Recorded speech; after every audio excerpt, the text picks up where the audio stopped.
जीतूंगा मैं, यह खुद से वादा करो। जितना सोचते हो कोशिश उससे ज्यादा करो। तकदीर भी रूठे, हिम्मत न टूटे, मजबूत इतना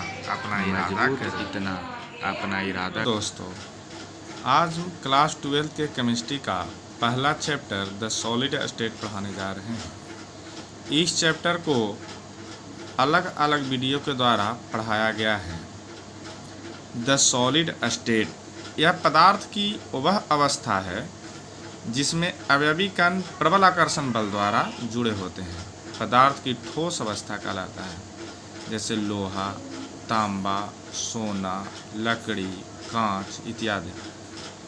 यानी अवयवी कण जो होते हैं ठोस में, जैसे ये अवयवी कण है तो इसके अवयवी कण जो होते हैं वो प्रबल आकर्षण बल द्वारा होते हैं। अब है कि पदार्थ के अवयवी कण के रूप में होते क्या हैं, तो पदार्थ के अवयवी कण के रूप में अणु, परमाणु या आयन हो सकते हैं। मतलब अणु, परमाणु, आयन ही पदार्थ के अवयवी कण होते हैं। जो प्रबल आकर्षण बल के द्वारा अगर जुड़ा होता है तो उसे हम सॉलिड कहते हैं, जैसे आप चित्र में भी देख रहे हैं। आगे हम लोग देखेंगे कि सॉलिड के गुण यानी सॉलिड की विशेषता, गुण या विशेषता। तो सॉलिड की निम्न विशेषता है जो इस प्रकार है। जैसे आप देखेंगे कि इसके आयतन और आकार निश्चित होते हैं, पहली विशेषता। इसके अवयवी कणों जो होते हैं वो प्रबल आकर्षण बल द्वारा एक दूसरे से जुड़े होते हैं। इनके कणों के बीच रिक्त स्थान नहीं होती है। आगे है कि इनके गलनांक और क्वथनांक ऊंच होते हैं। इनके घनत्व जो होता है सॉलिड के, ये द्रव और गैस के घनत्व से, द्रव और गैस के जो घनत्व होता है उसके घनत्व से काफ़ी अधिक होता है, मतलब अधिक होता है, और इस ठोस को अधिक दबाया नहीं जा सकता है। आप एक चित्र के माध्यम से समझेंगे कि सॉलिड जो होता है इसके, जैसे मान लो कि अवयवी कण है तो एक दूसरे से काफ़ी प्रबल आकर्षण बल द्वारा, अब प्रबल आकर्षण बल द्वारा जुड़े होने के कारण काफ़ी नज़दीक होता है, और काफ़ी नज़दीक होने के कारण रिक्त स्थान नहीं होता है, इसे अधिक दबा भी नहीं सकते हैं। तो ये सब सॉलिड में विशेषता पाया जाता है। अब हम लोग देखेंगे कि सॉलिड के प्रकार, मतलब सॉलिड कितने प्रकार के होते हैं। तो सॉलिड को निम्न आधार पर बांटा गया, मतलब सॉलिड के प्रकार को अगर बात किया जाए तो इसके प्रकार को निम्न आधार पर बांटा गया है। जैसे अवयवी कणों की व्यवस्था के आधार पर देखें तो अवयवी कणों की व्यवस्था के आधार पर सॉलिड दो वर्गों में बांटा गया। जैसे पहला हो गया क्रिस्टलीय सॉलिड यानी क्रिस्टलीय ठोस, हीरा, ग्रेफाइट, अक्रिस्टलीय ठोस, कांच और पीवीसी। अब एक क्रिस्टलीय और अक्रिस्टलीय सॉलिड क्या है, तो आप यहाँ पे चित्र में देखेंगे कि यहाँ दो प्रकार के व्यवस्था है अवयवी कणों की। एक व्यवस्था है जो निश्चित ऑर्डर में है और एक व्यवस्था निश्चित ऑर्डर में नहीं है।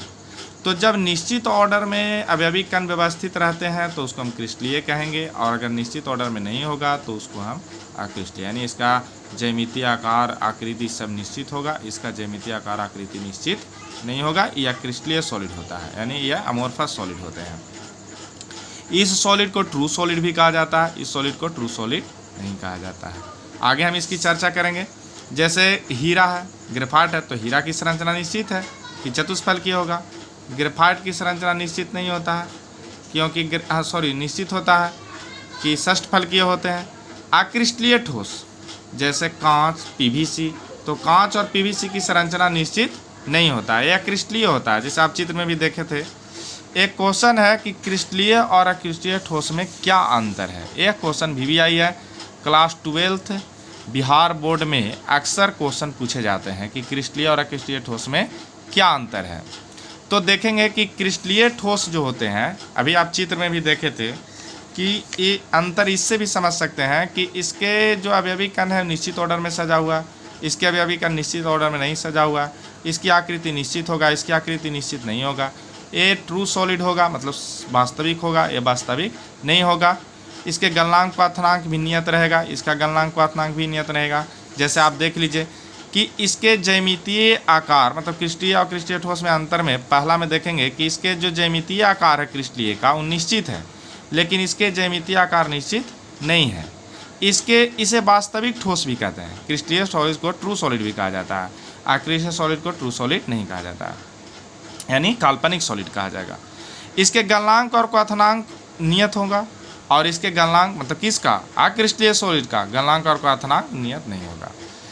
क्रिस्टलीय सॉलिड विषमदैशिक होता है और अक्रिस्टलीय सॉलिड समदैशिक होता है। अब हम लोग जानेंगे कि विषमदैशिक और समदैशिक क्या है।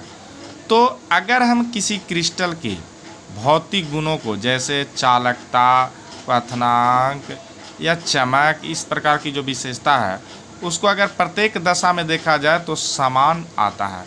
अगर समान आएगा तो विषमदैशिकता होगा, अगर समान नहीं आएगा तो समदैशिकता होगा। यानी समदैशिकता का मतलब होता है कि अगर किसी ठोस का भौतिक गुण को प्रत्येक दशा में देखा जाए तो उसका मान समान नहीं आएगा, वो समदैशिकता होगा। अगर समान आ गया तो विषमदैशिकता होगा। तो क्रिस्टलीय ठोस क्या होंगे? विषमदैशिकता, और अक्रिस्टलीय ठोस होगा उस समदैशिकता गुण को प्रदर्शित करता है। पांचवा अंतर में देखेंगे कि क्रिस्टलीय सॉलिड जो होते हैं इसके अवयवी कणों की निश्चित व्यवस्था होती है और इसके अवयवी कणों की निश्चित व्यवस्था नहीं होती है। Thank you. आगे देखने के लिए पार्ट 2 देखें।